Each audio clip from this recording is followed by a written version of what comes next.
chances are you've never even seen or heard of one of these. It's Hyundai's luxury car. It's called the XG350. It seems like Hyundai is trying to keep the identity of this vehicle a secret, but we're going to let the cat out of the bag right here. The XG350 is one of the most comfortable, well-equipped luxury cars in the mid-size market, and it's also one of the best values. It competes with the Nissan Maxima and the Toyota Avalon and high-end versions of cars like the Accord, the Camry, and even Volkswagen's Passat. When you compare the features on this, it comes out cheaper. The XG350 was first introduced in 2001 as the XG300, and I bet you never heard of that one either.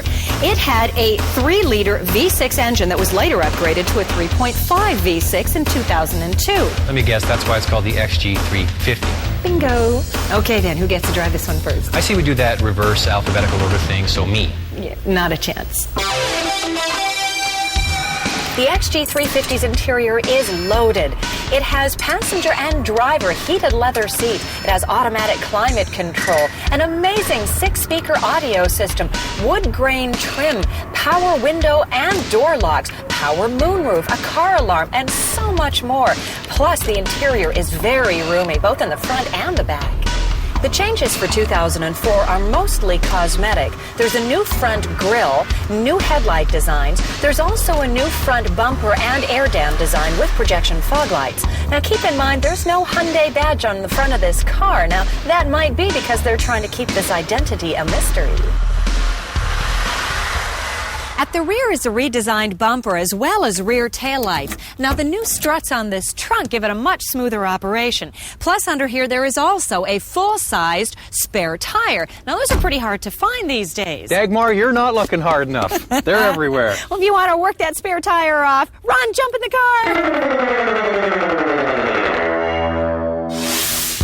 Even though this model doesn't have as much power as some of its competitors, acceleration is adequate with 0 to 60 times in under 10 seconds. Now, the previous model I drove of this vehicle had a very touchy throttle because it's an electronic drive-by-wire system, but they seem to have sorted it out on this model. This Hyundai comes equipped with a 5-speed automatic transmission. When you have it in the D mode, the regular drive mode, it shifts quite well. If you want a little bit more control, slide it over to that manual side and you can shift it up and down yourself. Fuel consumption isn't class-leading, but it's okay for an entry-level luxury car. The ride, it's quite smooth and comfortable, and it's not a bad performer either because it has 4-wheel double independent wishbone suspension.